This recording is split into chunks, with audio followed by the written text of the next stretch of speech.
Shalom shalom shalom. आप सबको प्रभु यीशु के नाम से फिर से जय मसीह की कबूल हो। हम बहुत आनंदित हैं, बड़े मगन हैं परमेश्वर में। हम बड़े खुश हैं कि फिर से आज की इस रविवार की सुबह हम आपसे फिर से मिल सकते हैं। आइए फिर से प्रार्थना के साथ आज की सभा को हम शुरू करें, विश्वास करते हुए कि परमेश्वर एक अद्भुत काम हमारे बीच करने वाला है, उसका सामर्थी कार्य हमारे बीच में होने वाला है। प्यारे प्रभु यीशु मसीह, हम धन्यवाद देते हैं सुंदर समय के लिए। हम तेरी स्तुति करते हैं क्योंकि तू राजाओं का राजा है। हम धन्यवाद देते हैं क्योंकि तू प्रभुओं का प्रभु है। तेरा प्रेम हमारे जीवन पर हमेशा बना रहता है। हम तेरी स्तुति करते हैं तेरे अद्भुत दया के लिए, तेरी अद्भुत कृपा के लिए जो लगातार हमारे जीवनों पर राज्य करती है। हम धन्यवाद देते हैं तू परमेश्वर है जो हम पर कृपा करता है, हम पर करुणा करता है। हम धन्यवाद देते हैं पिता परमेश्वर कि तूने अपने लहू के द्वारा हमें सींच लिया है, हमें अपना लिया है। हम तेरी स्तुति करते हैं, तेरे नाम को धन्यवाद देते हैं। इस सभा को आशीषित कर, गीतों को आशीषित कर, प्रार्थना के भाग को आशीषित कर, वचन के भाग को आशीषित कर, भेंट के भाग को आशीषित कर। हर एक भाग में हम तेरे चलन को महसूस करना चाहते हैं और प्रभु यीशु का नाम हमारे जीवन में जलाल पाए। तेरी स्तुति करते हुए, तेरे नाम को महिमा देते हुए यीशु के नाम से मांगते हैं, दया से सुनो कबूल का पिता। आमेन आमेन। Hallelujah hallelujah. प्रभु यीशु हम सबसे प्रेम करते हैं और ये बड़े आनंद की बात है कि हम उसके नाम की उपासना, उसके नाम की स्तुति करने को एकत्रित हुए हैं। आइए उस गीत को गाएंगे, तेरा हो अभिषेक अमर के राजकुमार आज हमारे दिलों में जन्म ले, हे प्रभु यीशु महान। हालेलुया। उससे विनती करेंगे कि वो हमारे हृदयों में जन्म ले, उसके नाम की स्तुति हो, तेरी आराधना हो यीशु राजा। हालेलुया।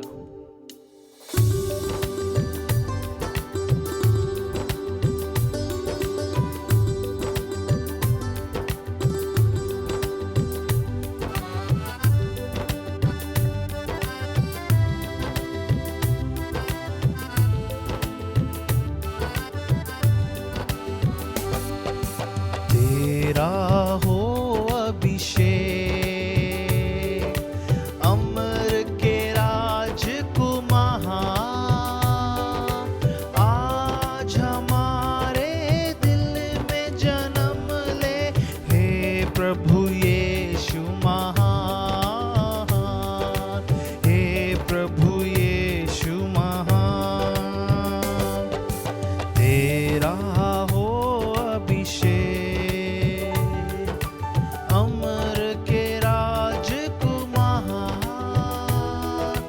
आज हमारे दिल में जन्म ले, हे प्रभु यीशु महान, हे प्रभु यीशु महान। घोर अंधेरा का राहें उलझी थी, घोर अंधेरा का राहें उलझी थी। ये ज़मीं कुछ थी, आसमां कुछ था। ये ज़मीं कुछ थी, आसमां कुछ था। तूने आकर फिर संवारा, तूने आकर फिर संवारा। तेरा प्रेम अपार, तूने आकर फिर संवारा, तूने आकर फिर संवारा। तेरा प्रेम अपार, तेरा हो अभिषेक अमर के राजकुमार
हमारे दिल में जन्म ले। हे प्रभु यीशु महान, हे प्रभु यीशु महान, हे प्रभु यीशु महान। हालेलुया। ओ प्रभु तेरी स्तुति हो। आज हम सब मिलकर दुआ करते हैं कि अमन और चैन और शांति हमारे भारतवर्ष में रहे, हमारे मुल्क में रहे, और तू राज्य करे यीशु राजा। तेरे अभिषेक के द्वारा हर कार्य संपन्न हो पाएगा। ओ हम तुझ पर विश्वास करते हैं, हम तुझ पर ईमान लाते हैं यीशु राजा, क्योंकि तू अद्भुत चमत्कार करने वाला है। जब हमारे पास कोई रास्ता ना हो, जब हमारे पास कोई दूसरा विकल्प ना हो, जब हम अपने जीवन में समझ ना पा रहे हों कि हम किस दिशा की ओर मुड़ पाएं, जब हमारे पास कोई निकास ना हो, पर याद करें कि परमेश्वर ने समुद्र में मार्ग निकाला है और वो हम सब के लिए मार्ग निकालेगा। हालेलुया। ओ समुद्र में भी वो राह खोलेगा, बाह पकड़ के चलाएगा। समुद्र में भी वो राह खोलेगा, बाह पकड़ के चलाएगा। हर दरवाजा बंद होने पर भी उसका द्वार बंद ना होगा कभी। ओ हर दरवाजा बंद होने पर भी उसका द्वार बंद ना होगा कभी। तुझको यीशु भर देगा आशीषों से, तुझको यीशु भर देगा आशीषों से। एक ही वो तो सहारा है कष्टों और आंसुओं में, एक ही वो तो सहारा है कष्टों और आंसुओं में। हमारे वायदों का भरोसा नहीं, उसके वायदे कभी टलते नहीं। हमारे वायदों का भरोसा नहीं, उसके वायदे कभी टलते नहीं। आकाश और धरती टल जाएंगे पर उसके वचन कभी टलेंगे नहीं। आकाश और धरती टल जाएंगे पर उसके वचन कभी टलेंगे नहीं। तुझको यीशु भर देगा आशीषों से, तुझको यीशु भर देगा आशीषों से। एक ही वो तो सहारा है कष्टों और आंसुओं में। एक ही वो तो सहारा है कष्टों और आंसुओं में। रोगों और दुखों से तुम हो परेशान, बोझ से दबके कर हार है। ओ बोझों और दुखों से तुम हो परेशान, बोझ से दबके कर हार है। हो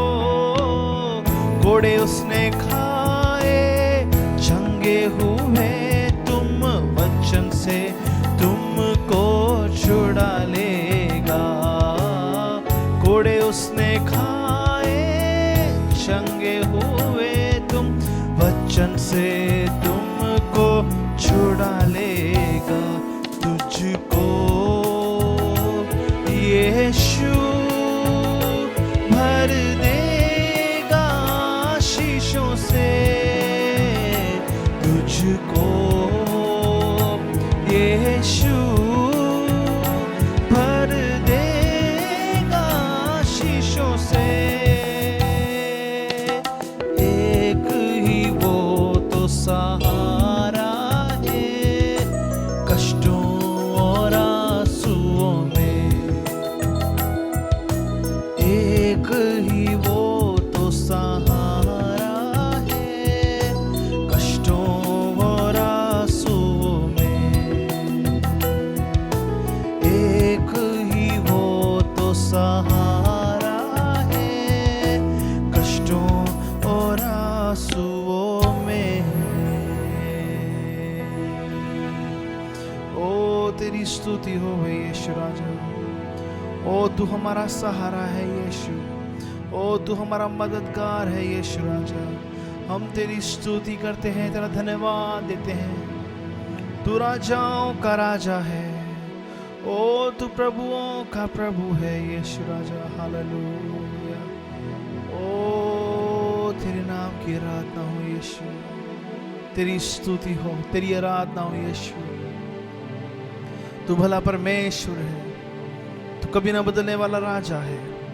हम तेरे नाम की स्तुति प्रशंसा बड़ाई करते हैं, क्योंकि हमारे जीवन में हम चाहते हैं कि तेरी इच्छा पूरी हो, क्योंकि हमारे जीवन का सृष्टिकर्ता परमेश्वर यहोवा तू ही है, हमें बनाने वाला परमेश्वर यहोवा तू ही है, हमारा सृजनहार परमेश्वर यहोवा तू ही है।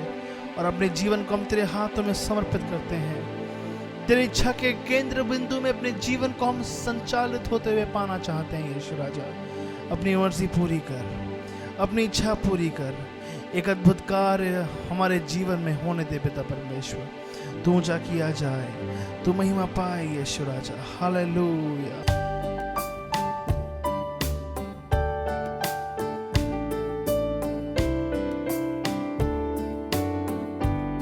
तेरी इच्छा पूरी हो जा, तेरे हाथों में सौंपता हूँ मैं। तेरी इच्छा पूरी हो जा, तेरे हाथों में जीवन है ये। मेरा कुमार तू, मैं मिट्टी हूँ, मुझको बना, मुझको ढा। मेरा कुमार तू, मैं मिट्टी हूँ, मुझको बना, मुझको ढा। अपनी मर्जी से मैं चलता रहा, तुझको कभी अपना ना कहा, लेकिन प्रभु आज से मैं तेरे क्रूस को ले लेता हूँ। लेकिन प्रभु आज से मैं तेरे क्रूस को ले लेता हूँ। मुझ मुश्किलों के सागर में नैया मेरी डूब रही, केवन तू ही यीशु, आता हूँ मैं तेरे चरणों में, केवन तू ही यीशु, आता हूँ मैं तेरे चरणों में। जीवन मेरा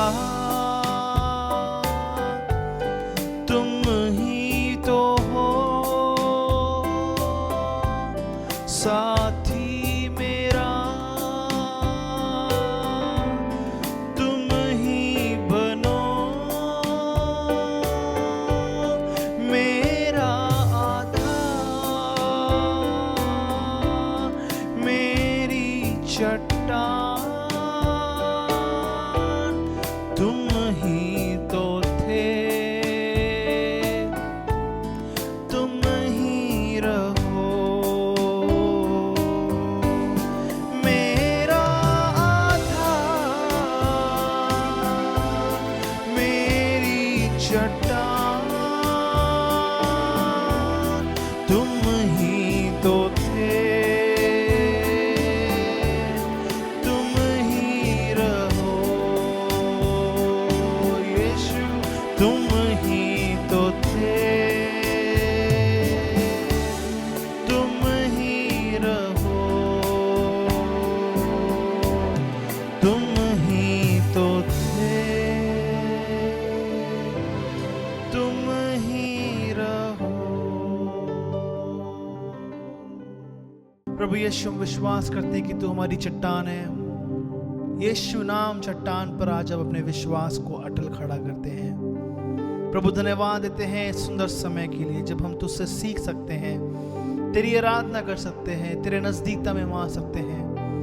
प्यारे प्रभु जी, आज हम प्रार्थना करते हैं एक GCLC परिवार होने के नाते तेरी आशीष के हाथ को अपने जीवन पर हम चाहते हैं। एक अद्भुत चमत्कार तू हमारे जीवनों में होने दे।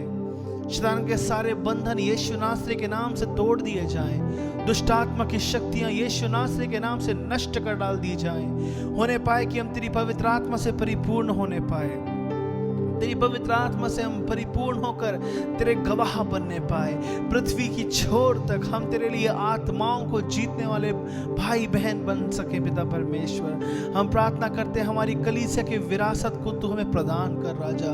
जो मिरास तूने हमारे लिए रखी है वो तुम्हें प्रदान कर यीशु राजा।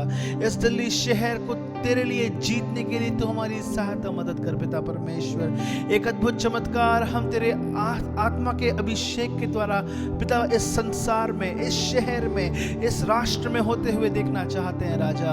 ओ उन अंतिम दिनों की बेदारी को हम अपनी आंखों के सामने देखना चाहते हैं राजा, जिसमें GCLC का एक बहुत बड़ा भाग होने पाए। ओ तेरी दुल्हन का एक बहुत बड़ा भाग होने पाए राजा। हर एक बंधन यीशु नासरी के नाम से उद्ध्वस्त कर डाल दिए जाएं। हर एक दुष्ट आत्मा की सामर्थ, जो बेड़ियां दुष्ट आत्माओं ने लोगों के ऊपर बांधी हुई है, वो यीशु के नाम से टूट जाने पाए और तेरी आत्मा का अभिषेक उनके जीवन के ऊपर उतराने पाए। अपनी आत्मा से लोगों को परिपूर्ण कर डाल, तेरा नाम ऊंचा किया जाए, तेरा नाम जलाल पाए। हम धन्यवाद देते हैं हर एक के लिए, हर एक भाई बहन के लिए जो इस समय इस कार्यक्रम को, इस संडे सर्विस को देख रहे हैं, वो इसमें भागीदार हो रहे हैं। हम तेरी स्तुति करते हैं। हमारे देश पर तरस खा, हमारे किसानों पर तरस खा, हर एक देश के निवासी पर तरस खा और तेरा नाम ऊंचा होने पाए। हम धन्यवाद देते हैं कि तूने विनती प्रार्थना सुनी है, अपनी आत्मा से तू हमें परिपूर्ण कर रहा है। तेरे नाम की स्तुति हो, यीशु नासरी के नाम से मांगते हैं, सुनो कबूल को पिता। आमेन और आमेन और आमेन। हालेलुया। इस समय जब हम अपने परमेश्वर के सम्मुख हैं, आप सभी का स्वागत करते हैं और जय यीशु बोलते हैं। इस आराधना में जो पहली बार आए हैं उनको हमारा विशेष अभिनंदन। आप चाहें तो हमारे पास्टर क्लिफर्ड और पास्टर यूथा से संपर्क कर सकते हैं। उनके मोबाइल नंबर्स आपकी स्क्रीन पे इस समय आ रहे हैं। लेंट की उपासना या उपवास के 40 दिन 21 फरवरी से स्टार्ट हो रहे हैं, जो कि 1 अप्रैल तक चलेंगे। इसके बारे में आज की सुबह की अंग्रेजी सर्विस में हमारे सीनियर पास्टर जयराज आपको अवगत कराएंगे। आज शाम के 5 बजे तमिल सर्विस होगी, आप आमंत्रित हैं। साप्ताहिक सर्विसेज जूम पे होंगी, जो कि मंडे को नाइट प्रेयर सर्विस होगी, सोमवार प्रार्थना सभा जिसे बोलेंगे शाम 6:30 बजे से 7:30 बजे तक, बुधवार की बाइबल स्टडी शाम 6:30 से 7:30 तक और शुक्रवार की रात्रि प्रार्थना सभा रात्रि 9 बजे से शुरू होगी। आइए अपना दशवांश और भेंटें प्रभु को अर्पित करें। आइए अपनी आंखें बंद करते हैं इस समय और उससे प्रार्थना करते हैं। पवित्र पिता परमेश्वर, शक्तिमान परमेश्वर, हम आपके चरणों में आते हैं, आपकी उपस्थिति में अपने को रखते हैं प्रभु, और आपसे विनती करते हैं प्रभु कि आप जिस तरह से हमको हमेशा अपने छिदे हुए हाथ के तले रखते हैं प्रभु, आगे भी रखते रहें प्रभु परमेश्वर। हम आपको धन्यवाद करते हैं प्रभु और आपकी मेहरबानियों को गिनते हैं प्रभु। इस समय प्रभु जब हम अपनी भेंटें आपके सामने लेके आए हैं, हाँ भले ही बहुत छोटी भेंटें हैं प्रभु, पर जो भी है प्रभु उनको स्वीकार कीजिए। आपके नाम से मांगते हैं, आमीन।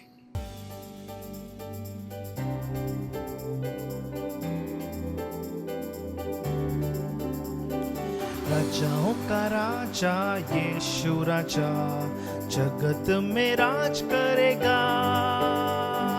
हालेलुया हालेलुया, उसका धन्यवाद करो।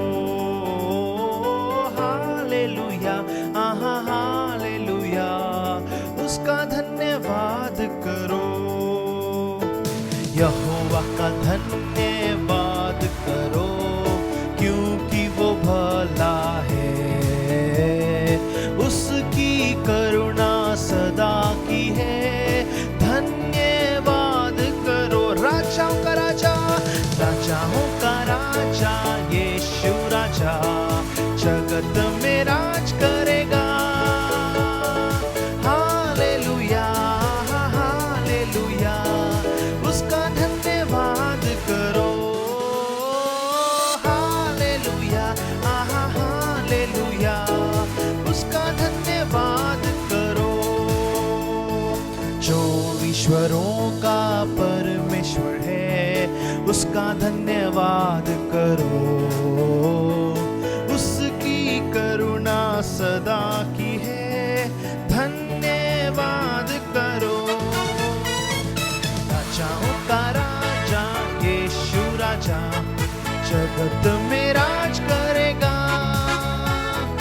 हालेलुया हालेलुया, उसका धन्यवाद करो। हालेलुया हालेलुया, उसका धन्यवाद करो। हालेलुया ओ हालेलुया, उसका धन्यवाद करो।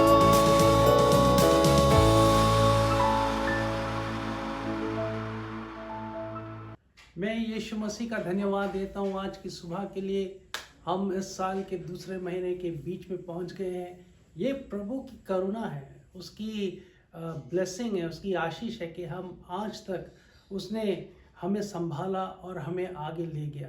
इतनी मुसीबत हमारे चारों तरफ हम देखते हैं, देश विदेशों में हम देखते हैं कि कितनी गड़बड़ चल रही है। हम हमारे खुद के देश में देख सकते हैं कि कितनी समस्याओं से हम घिरे हुए हैं, और कई बार तो हम जो कहते हैं होपलेसनेस के बीच में फंसे हुए हैं।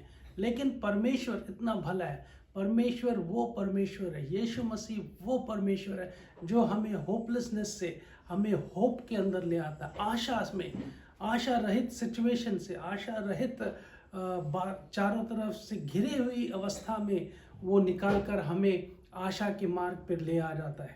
परमेश्वर कितना धन्यवाद के योग्य है, उसकी महिमा और उसकी करुणा सदा तक की है। मैं परमेश्वर का धन्यवाद देता हूँ, परमेश्वर के दास पास्टर जयराज का भी धन्यवाद देता हूँ कि उसने हमें मौका दिया ताकि आपके साथ हम रूबरू परमेश्वर के वचनों से सीखें और हमारे जीवन में वो बातों को लागू करें जो उसको पसंद है। आइए हम चलते हैं जोशुआ की पुस्तक यहोशू उसके 7वें अध्याय और उसके 26वें पद में इससे लिखा है, और उन्होंने उसके ऊपर पत्थरों का बड़ा ढेरा लगा दिया जो आज तक बना है। तब यहोवा का भड़का हुआ कोप शांत हो गया, इस कारण उस स्थान का नाम आज तक आकोर तराई पड़ा है। इस आकोर तराई जिसे हम श्राप की वादी कहते हैं, या हमारे जो पनिशमेंट की वादी है और डेथ की वादी है, और हम उसी के साथ हम होशुआ में चलेंगे जो होशे उसका 2 अध्याय और उसके 15वें पद में इस तरह लिखा है, वहीं मैं उसको दाग की बानियां दूंगा और आकोर की तराई को आशा का द्वार कर दूंगा। परमेश्वर कितना भला है। हम यहाँ पर एक ऐसी कहानी में जो हजारों साल पहले, ये एक सच्ची कहानी है।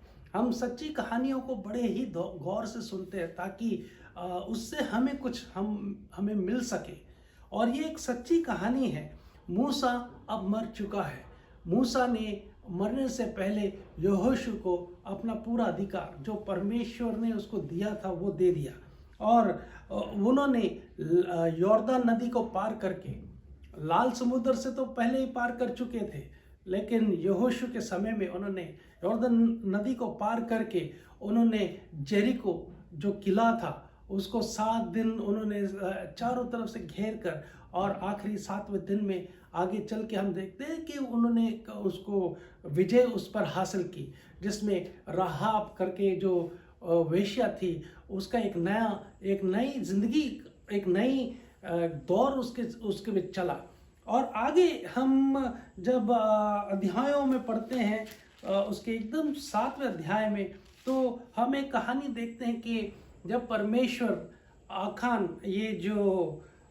एक व्यक्ति था जो यहूदा के गोत्र का था, और वो जब आगे युद्ध में गया वहाँ पर इस्राएलियों ने हार का सामना किया। उनके 36 इस्राएली सिपाही मारे गए, और वो जो देश था, आई का देश जो था, वो इतना कोई हम देख लेते हैं यहोशू उसके 7वें अध्याय।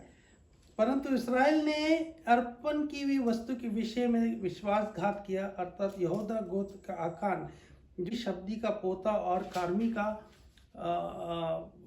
पुत्र था, उसने अर्पण की वस्तुओं में से कुछ ले लिया था। इस कारण यहोवा का कोप इसराइलियों पर भड़क उठा।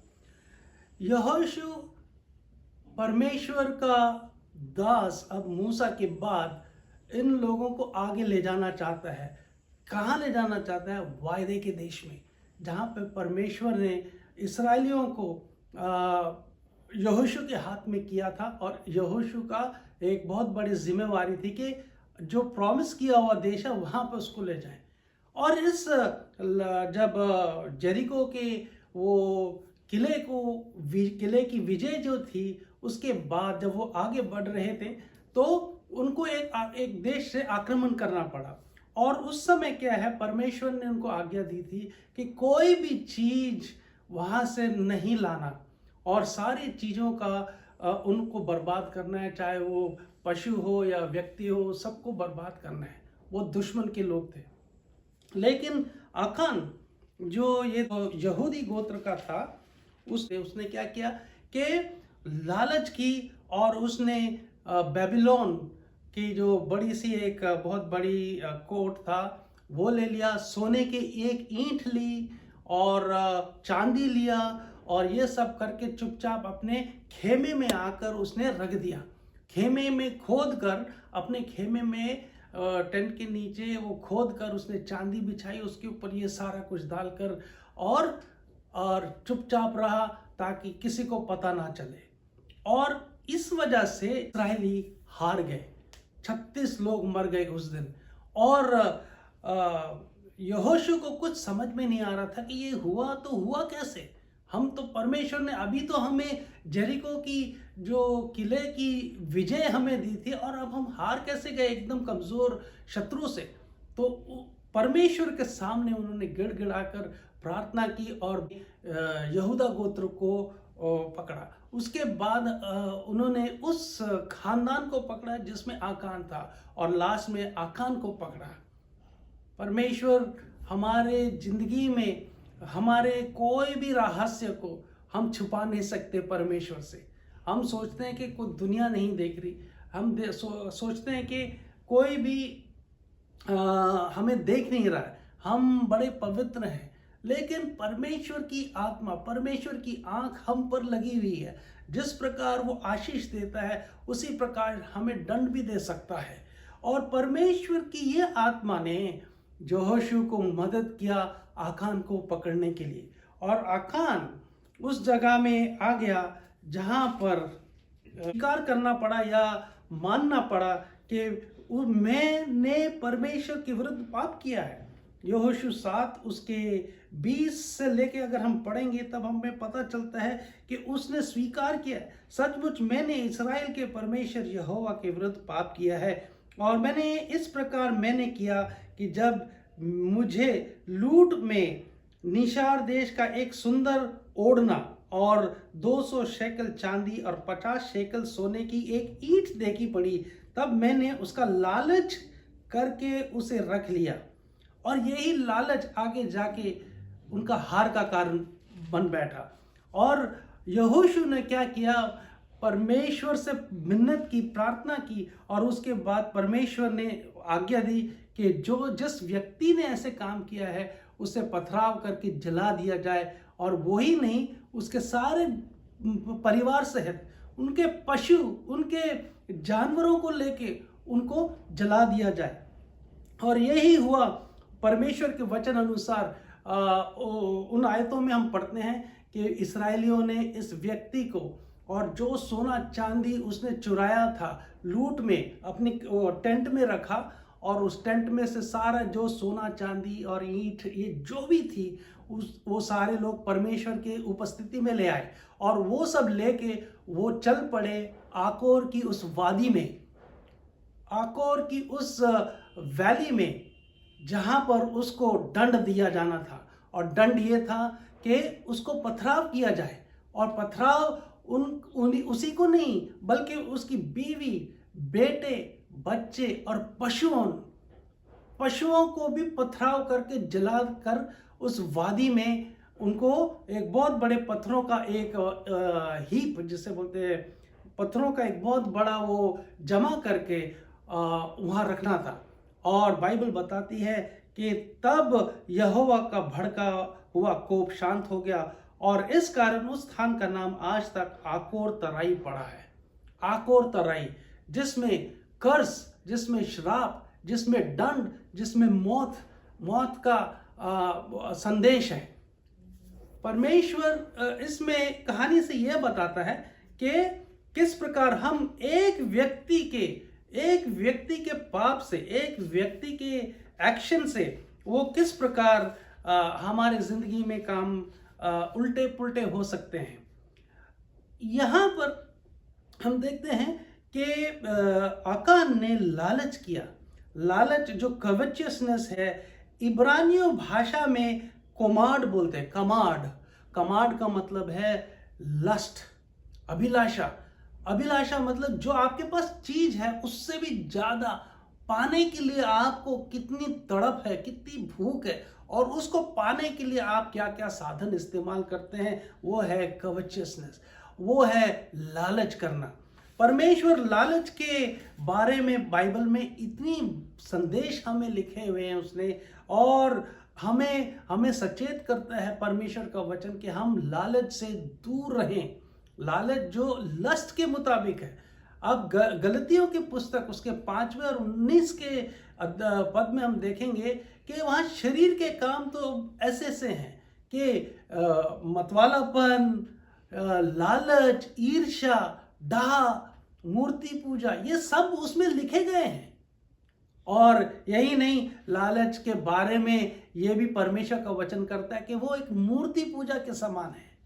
हम हमारे इस यात्रा में ये जो हमारा घर है पृथ्वी पर, ये हमारी एक यात्रा है और ये एक सराय है।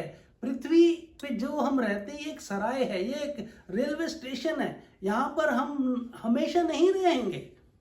और इसी तरह लालच, एक व्यक्ति की लालच से पूरी इस्राएल की कौम हार गई, एक कमजोर राजा के विरुद्ध लड़ते हुए।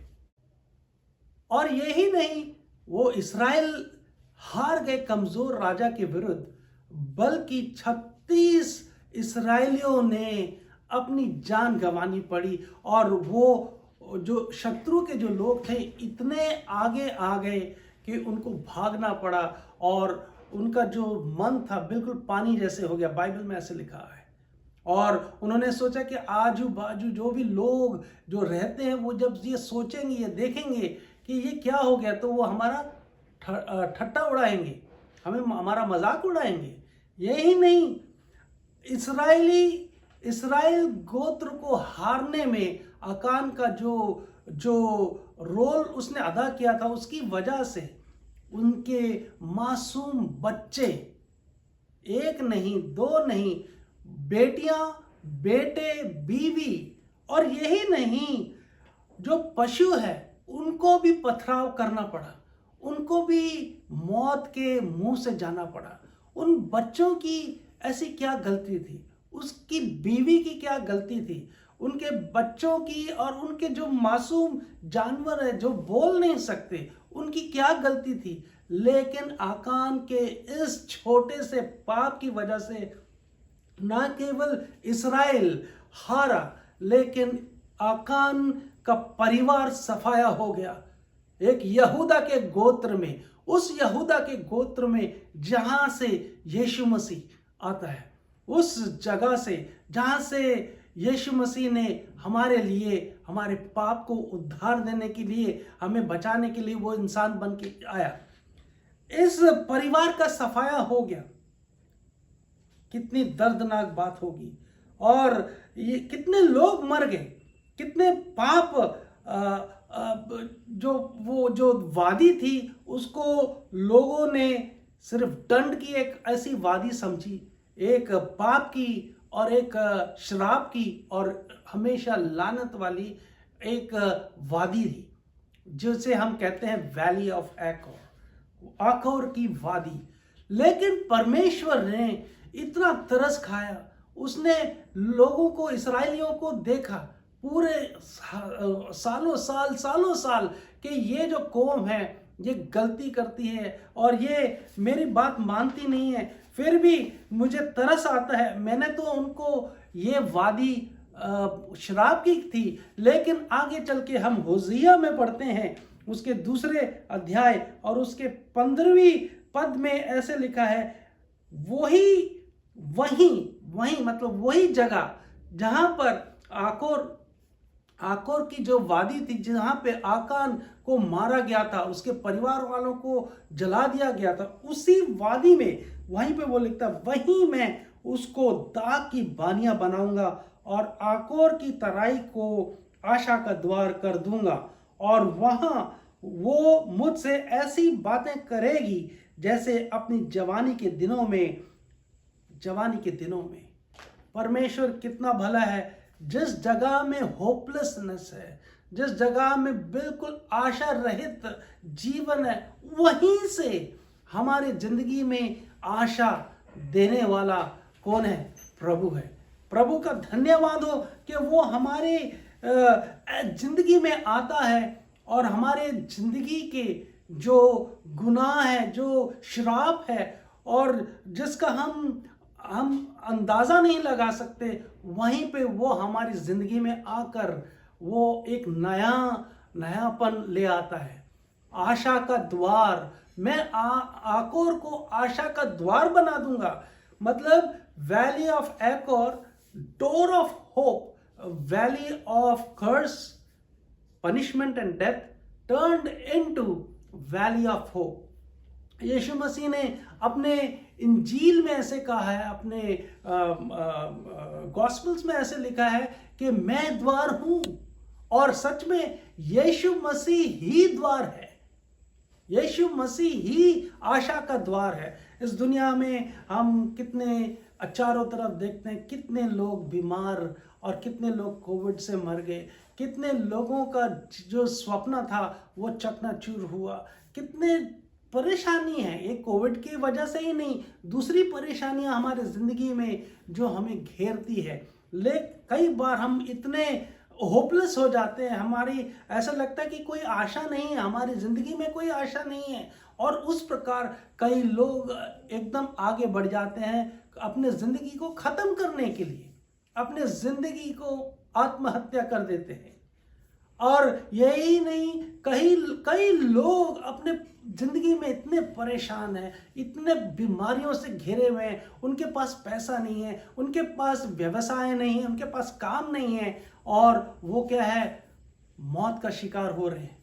लेकिन इसी बीच में यीशु मसीह का संदेश, यीशु मसीह हमारे जिंदगी में वहीं उसी जगह में, जिस जगह में हमारे ऊपर श्राप है, हमारे ऊपर जो दंड है, उसी जगह में जहां पर हमारे अपने पाप के लिए हमें मरना था, उसी जगह में परमेश्वर यीशु मसीह आकर हमारी जगह को ले लेता है। बाइबल में इस तरह लिखा है कि रोमियो की पत्री उसके 3 अध्याय 23 में लिखा है कि सब ने पाप किया और परमेश्वर की महिमा से दूर हो गए। यही नहीं, आगे चल के रोमियो की 6 अध्याय उसके 23 में ऐसे लिखा है कि पाप की मजदूरी मौत है, लेकिन परमेश्वर का वरदान हमारे यीशु मसीह में क्या है, अनंत जीवन है। यीशु मसीह ने इस दुनिया में आकर हमारी जगह को बदल डाला। उसने हमारे जगह पर जगह ले ली और हमें स्वतंत्र कर दिया। उसने हमें जो पाप की मजदूरी मृत्यु मिलनी चाहिए थी, उसने अपने ऊपर ले ली और उसने हमें एक अनंत जीवन दिया, क्योंकि लिखा है कि परमेश्वर का वरदान हमेशा का जीवन है। उसने हमारी जिंदगी में अबंडेंट लाइफ दी है। उसने उसकी जो अबंडेंटनेस है, जो बहुतायत है, वो कभी कम नहीं होती है। रोजाना नए नए नए हमारे जिंदगी में उसने एकदम नवीनतम ये कार्य किया है। एक आदमी के पाप से पूरे देश में क्या गड़बड़ हो सकती है। यही नहीं, लोग दबे हुए रह सकते हैं, और यही नहीं, देश की अर्थव्यवस्था और जो एडमिनिस्ट्रेशन है वो कैसे बिगड़ सकता है। लेकिन अगर और वही विपरीत हम देख सकते हैं कि एक व्यक्ति के अच्छे काम से परमेश्वर कितना भला है और वो क्या क्या काम नहीं कर सकते। यहाँ पर मत्ती रचित सुसमाचार में जाने से पहले मैं ये बताना चाहूँगा कि यीशु मसीह हमारे ज़िंदगी में जब तक नहीं आएगा, जब तक हम उसको स्वीकार नहीं करेंगे। वो हमारे दरवाजे पे खटखटाता है और हमें बार बार वचनों से हमें वो बताता है कि मुझे आपकी परिस्थितियों में आना है, सफाई करनी है, आपकी जगह में मदद करनी है। लेकिन जब तक हम उसकी मदद नहीं लेंगे, हम कामयाब हमारी ज़िंदगी में कभी नहीं होंगे। हम सोचते हैं हम बहुत पढ़े लिखे लोग हैं, हमने बहुत क्रिश्चियन परिवार में हम पैदा हुए हैं, बहुत कुछ सीखा है, हमने बहुत कुछ सुनने में आया है, लेकिन जब तक हम यथार्थ में हम नहीं उसके वचन पे पालन करेंगे, वो हमारी ज़िंदगी में उतरेगा नहीं। और यही नहीं, बड़ी ही दुख की बात है कि जिस प्रकार आकान जो वायदे के देश के बहुत नज़दीक था, बहुत ही नज़दीक था, अपनी एक गलती की वजह से, अपने आप को वंचित रह गया, अपने पूरे परिवार वंचित रह गया, पूरे परिवार वालों के लोगों उसको उनकी मौत हो गई। और यही नहीं, परमेश्वर की आशीष से हमेशा हमेशा के लिए वो घराना मिट गया। बिल्कुल हमारी तरह ये जो दुनिया है ये एक सराय की तरह है, ये हमारा घर नहीं है। हम इस जगह से जा रहे हैं और हमारी ज़िंदगी में हम प्रॉमिस लैंड, हमारे परमेश्वर ने यीशु मसीह ने बोला कि मैं जाता हूँ और मैं वापस आता हूँ, मैं तुम्हारे लिए घर बना। और उस घर में आने से पहले हमारी ज़िंदगी में हम कई बार ऐसी चीज़ों हमारी ज़िंदगी में होता है। हो सकता है वो गुस्सा हो सकता है वो लालच हो सकता है वो अभिलाषा हो, लस्ट ऑफ फ्लैश, वरीज। हम मती रचित सुसमाचार उसके 13वें अध्याय और उसके 22वें अध्याय में यीशु मसीह ने एक उदाहरण देते वो ये कहा कि कुछ बीज थे जो झाड़ियों में भी गिरे, जो झाड़ियों में बोया गया, वो ये है जो वचन को सुनता है पर इस संसार की चिंता और धन का धोखा वचन को दबाता है और वो फल नहीं लाता। यहाँ पे worries of the world, deceitfulness of the wealth, हम देखते हैं इस दुनिया में हम खुद हमें सबों को अच्छी नौकरी चाहिए, अच्छा परिवार चाहिए और हमको ज़िंदगी में सस्टेन करने के लिए ये सारी चीज़ों की ज़रूरत है। लेकिन लालच, अभिलाषा करना, जिस चीज़ को हम पा नहीं सकते उसको पाने की इच्छा, हमारे जीवन में ये सारी चीज़ें हैं जो हमें सस्टेन करना चाहती हैं, लेकिन हम जो अभिलाषा करते हैं, जिस चीज़ का हम पा नहीं सकते उसको पाने के लिए भूख करते हैं। यीशु मसीह ने परमेश्वर के वचन में 10वें हुक्म में ऐसे लिखा है कि तू लालच नहीं करना, डोंट कवर्ट। 10वें जो हुक्म दिए हैं उसमें से एक ये है। और हमारे ज़िंदगी में हम लालच करते हैं और इस दुनिया में हम रह जाते हैं। लालच एक मूर्ति पूजा के बराबर है। लालच जो है वो अभी हमने पढ़ा है कि इब्रानियों के जो शब्द है उसका नाम है चमड़, और जिसका इंग्लिश में अर्थ है लस्ट। और हम लस्ट जो है वो सच में हम कई नेगेटिव जो हमारे ज़िंदगी में होते हैं उससे संबंधित करते हैं। Lust of flash, lust of women, और कई चीज़ें हैं जो बाइबल में बताती कि अगर हम किसी भी व्यक्ति, औरत को, लड़की को हम लस्ट की नज़रों से देखें तो वो गुनाह है। और सच में क्या हम ये होता नहीं है हमारी ज़िंदगी में? ज़रूर होता है। हम परमेश्वर को कितना नाराज़ करते हैं, लेकिन फिर भी वो बोलता है कि मैं इसी जगह में हमारे ज़िंदगी के ऊपर अगर उसकी करुणा और अगर उसकी क्षमा नहीं होती तो आज शायद हम ज़िंदगी के इन सारे जो श्राप है उसमें फंसे होते। परमेश्वर का धन्यवाद हो कि वो ऐसा नहीं है। हम व्यवस्था विवरण में 21वें अध्याय और उसके 18 से लेके 21वें में ऐसे लिखा है, एक रेबेलियस सन का उसका क्या अंजाम होता है। जो लड़का अपने ज़िंदगी में अपने माँ बाप को खुश नहीं रखता, तंग करता है, तो उसे याजकों के पास लाया जाए, और अगर वो सही में मालूम पता चलता है कि वो सच में बहुत दुखी वाला लड़का है तो उसको भी पथराव करके उसको मारना है। परमेश्वर का ऐसा वचन है। आप सोचिए, प्रोडिगल सन के बारे में हम समझते हैं कि उजाड़ू बेटा अपने बाप के घर से उसने सारा पैसा वैसा लेके अपनी यात्रा उसने करनी शुरू की, और उस यात्रा में उसने अय्याशी और बुरी तरह की संगति में पड़कर उसने सब कुछ बर्बाद कर दिया। वो एक यहूदी घराने का लड़का, एक जो यहूदी नहीं है, उस देश में जाकर सूअरों को जो पालने का उसको व्यवसाय मिलता है, और एक यहूदी सूअरों से बिल्कुल दूर रहते। लेकिन यहाँ जो गिरावट है, एक परमेश्वर यीशु मसीह एक उजाड़ू बेटे के उदाहरण देके वो बताता है कि किस प्रकार इंसान का स्तर परमेश्वर के उस जो बेटे का स्तर था वहाँ से गिरकर कितनी नीचा गिरा है कि उसे सूअरों के साथ रहना पड़ रहा है, बल्कि जो खाना वो खाता था, वो सूअर खाते थे, वो भी उसको खाना पड़ता। तब उसे याद आया, पर उजाड़ू बेटे ने जब अपनी यात्रा वापस की तो बाप ने उससे पथराव नहीं किया, बाप ने उसको वो पथराव या दंड या वो सजा सुनाई नहीं, लेकिन बड़े हयाब से, प्यार से उसको गले लगाया। ये परमेश्वर हमें एक आशा देता है, एक नई आशा हमारी जिंदगी में। परमेश्वर का वचन कितना हम धन्यवाद दें उतना कम है कि बाइबल में इस तरह लिखा है कि यीशु मसीह हमारे लिए वो द्वार बना जिस द्वार से हमें धक्के मार के पाप की वजह से हमें आदम की वाटिका से बाहर निकलना पड़ा।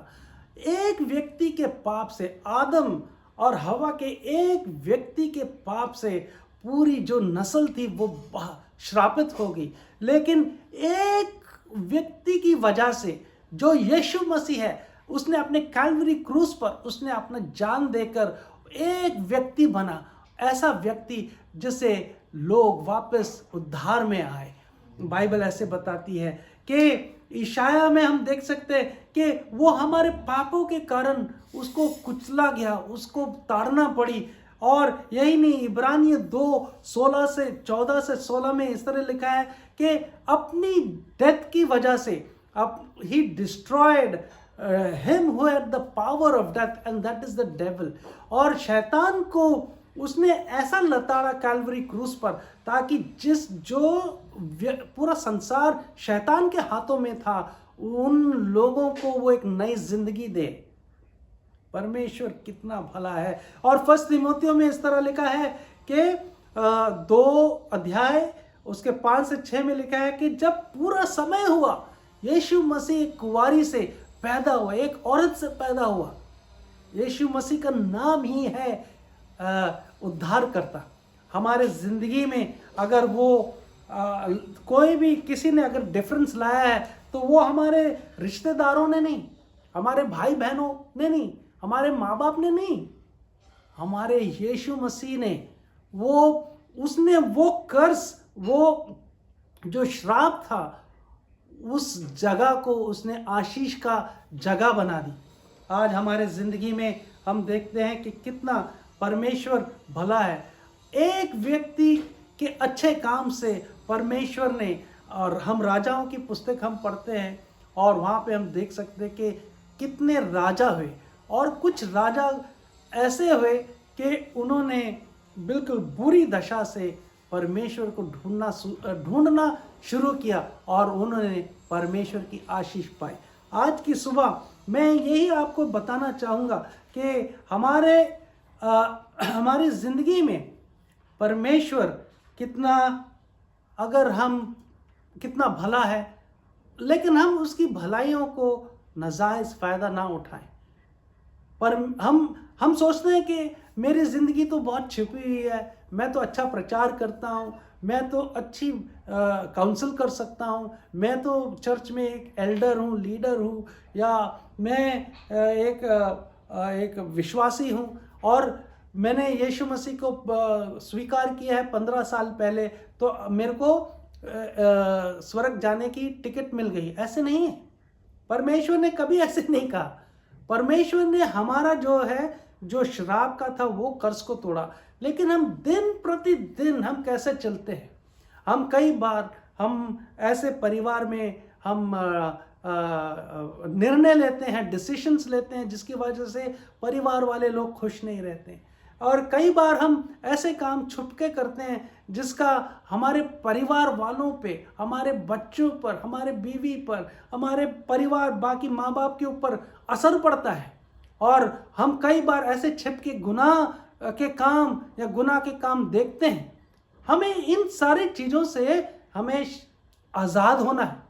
हमारे कई ऐसे हैं माँ बाप के जो जनरेशनल कर्सेस हैं वो हमें लपेट लेती हैं। जो हमारे माँ बाप ने, जो हमारे बाप दादाओं ने पाप किया है, उनकी आदतें हमारे ज़िंदगी में और हमारे बच्चों में और उनके बच्चों में चली जाती हैं। लेकिन परमेश्वर ने आशीष जो दी है वो ये है कि मैं तुम्हें आशीष देता हूँ, तुम्हारे बच्चों में परमेश्वर और तुम्हारे बच्चों के बच्चों में वो आशीष देता हूँ। आज की सुबह क्या हम हमारे ज़िंदगी को टटोलेंगे? क्या हम हमारी ज़िंदगी को अच्छी तरह पहचानेंगे कि हमारी ज़िंदगी में ऐसे कई सिचुएशंस हैं, हमारे ज़िंदगी में कई ज़िंदगी को टटोलते हुए हम कह सकते हैं कि हमारी ज़िंदगी में अभी भी कुछ कमरे ऐसे हैं जहाँ होपलेसनेस है, जहाँ पर हमारी कुछ आदतें हैं जिन पर हम जय नहीं पा सके हैं। यीशु मसीह को वही जगह में जहाँ पर हमें सफलता नहीं मिलती, जहाँ पर हम हारे हैं, जहाँ पर हमने अपने आप को मौत के हवाले कर दिया है, जहाँ पे श्राप है, वही जगह में यीशु मसीह हमें आशा का द्वार आशा। आजकल के हम एक ऐसे समय में गुजर रहे हैं जहाँ हमें आशा का कोई मतलब नहीं पता चलता। कुछ लोग सोचते कि मैं जी क्यों रहा हूँ। कुछ लोग ये नहीं समझ पा रहे हैं कि उनका जीने का मकसद क्या है। कई बार हमारे ज़िंदगी में हम कभी देख नहीं पाते। मैं आपको हयात देता हूँ, आपको इनकरेज करता हूँ, आपको तसल्ली देता हूँ कि हमारे इस चारों तरफ हमारे कैसे भी हालात हो, यीशु मसीह हमें होपलेसनेस से डोर ऑफ होप में ले जाएगा। आइए हम प्रार्थना करें और हमारी ज़िंदगी को टटोले और हम अपना हाथ उसके हाथों में दें ताकि वो हमें आशा, और हमारे ज़िंदगी में निराशा जरूर आएंगी लेकिन फिर भी वो हमें आशा की तरफ ले जाएगा। हमारे आसमानी पिता, हम आपसे दुआ करते हैं, धन्यवाद देते हैं आज के इस वचन के लिए। हमारे ज़िंदगी के हर एक कई जगह में हम निराशा से हार चुके हैं, लेकिन प्रभु आज की सुबह आप हमारे वो द्वार हैं, आशा के द्वार हैं। आप हमारी आशा हैं, आप हमारे उम्मीदें हैं। हम हमारी उम्मीदें आप तक देते हैं। हमारे घर परिवार, बच्चों में, माँ बाप में आपकी आशीष रहे। हमें उस श्राप से दूर रख जो हमारे बाप दादाओं के पापों से के कारण हमें झेलनी पड़ती। हम आपका धन्यवाद देते हैं, आपकी करुणा और दया हमारे साथ हमेशा है। मैं आपका धन्यवाद देता हूँ यीशु के नाम से। ये इस हफ्ता और हमारी ज़िंदगी के आने वाले हफ्तों में हम परमेश्वर आपकी आशीषों को देख सके। यीशु के नाम से मांगते हैं, सुन और कबूल कर, आमीन। परमेश्वर आपको आशीष दे और इसी समय अगले हफ्ते भी परमेश्वर के वचन के साथ हम फिर दोबारा मिलेंगे।